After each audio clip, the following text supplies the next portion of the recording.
Hello, I hope you guys are doing well. So Dunki खबरें सामने आती रहेंगी बिकॉज पिक्चर बड़ी है और क्रिसमस पे रिलीज़ होने वाली है और बहुत ज़्यादा एक्सपेक्टेशंस है फिल्म से रिलेटेड। फराह खान ने कहा है एक इंटरव्यू में कि किस तरीके से हैप्पी न्यू ईयर जो उनकी फिल्म बनी थी, तो एक कुछ स्क्रिप्ट उन्होंने इस तरीके की उन्होंने लिखी थी जिसके अंदर चार दोस्त होते हैं, किस तरीके से वो तड़ी पार करके जाते हैं। एंड उनको लगता है कि वो जब उन्होंने डंकी का उन्होंने प्रोमो देखा तो बहुत हद तक उनको सिमिलैरिटीज़ नज़र आई उस कहानी में और डंकी के ट्रेलर में।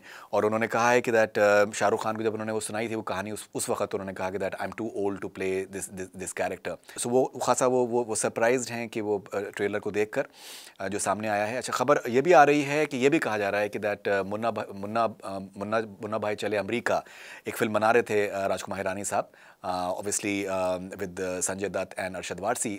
वो बन नहीं पाई, तो कुछ लोगों का मानना ये भी है कि कुछ हद तक ये फिल्म भी जो है उसी रुझान के ऊपर फिल्म बनाई गई है। तो ये आई थिंक ये इस तरीके की आई थिंक खबरें तो आती रहेंगी और मुझे लगता है कि ये इस तरीके के आई थिंक स्टेटमेंट जो ये सब चीज़ें आती रहेंगी विच इज़ ऑलवेज द नॉर्म। उसमें ऐसी कोई बात नहीं है। इंटरेस्टिंग चीज़ ये है कि दैट शाहरुख खान साहब उसको कैसे रिस्पॉन्ड करते हैं। मैं जितना उनको जानता हूँ वो आई थिंक कुछ विटी से रिस्पॉन्स वो देंगे एज एन वैन, अगर उनसे पूछा जाता है कहीं पर भी। वैसे तो खैर वो फिलहाल प्रेस कॉन्फ्रेंसेज या फिर इंटरव्यूज़ कर नहीं रहे हैं, लेकिन ये मैं ज़रूर कहना चाहूँगा कि जिस तरीके से फिल्म के बारे में बातचीत हो रही है, देखिए इंपॉर्टेंट चीज़ क्या है कि अभी कोई भी आप अगर जो बड़ी फिल्में जो सामने आ रही हैं उसमें कुछ ना कुछ एक अलैदगी होना बहुत ज़रूरी है ताकि वो स्टैंड आउट कर सकें। हमने पठान में भी देखा, हमने जवान में भी देखा है, हमने गदर 2 में भी देखा है। कुछ ना कुछ इस तरीके का होना चाहिए that surprises people, that surprises the audience. अगर हम देखें तो डंकी का जिस तरीके का प्रोमो है, कुछ ऐसी चीज़ है जो कि आपको सरप्राइज करती है, कुछ ऐसी बात है जो कि पहले शायद नहीं कही गई है। देर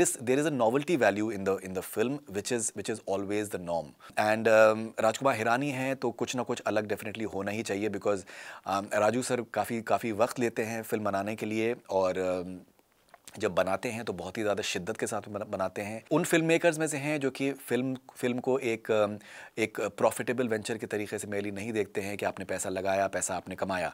he doesn't look at it from that point of view. उनके लिए इंपॉर्टेंट है कि वो जो भी काम कर रहे हैं तो वो एक तरीके के मॉन्यूमेंट्स डॉक्यूमेंट होते चले जाएँ। That is his aim and ambition. Clearly मैं उनको बहुत करीब से जानता हूँ और बहुत ही ज़्यादा मैं रिस्पेक्ट करता हूँ राजू सर की। एंड वो जितनी आई थिंक मेहनत करते हैं अपनी स्क्रिप्ट के ऊपर और अपने आइडियाज़ के ऊपर, नॉवेल्टी वैल्यू पे, वो बहुत ही ज़्यादा आई थिंक स्पेशल है। एंड मुझे लगता है कि जिस तरीके से ये और वक्त गुजरता चला जाएगा तो डंकी से रिलेटेड नई चीज़ें सामने आएंगी और मज़ा आता है। मतलब मेरे अपने तजुर्बे में मैं एक बात ये कहना चाहूँगा कि सर्टन फिल्म्स ऐसी होती हैं कि आप उनके प्रमोशंस को आप इंजॉय करते हैं, आप उस जर्नी को, जब फिल्म रिलीज़ होने वाली जब आप उसको देख रहे होते हैं, you actually enjoy that process. Because कुछ फिल्में इस तरीके की होती हैं जो कि once in a while he सामने आती हैं और वो 10 साल के बाद भी आपको रिलेवेंट रखती हैं, आप उनको फिर से देखना चाहते हैं। 3 इडियट्स उस तरीके की फिल्म है। जब 3 इडियट्स, मुझे याद है कि पूरा जो उसका प्रोसेस था, उसका प्रमोशंस का, मैं हर इवेंट पे मौजूद था मैं।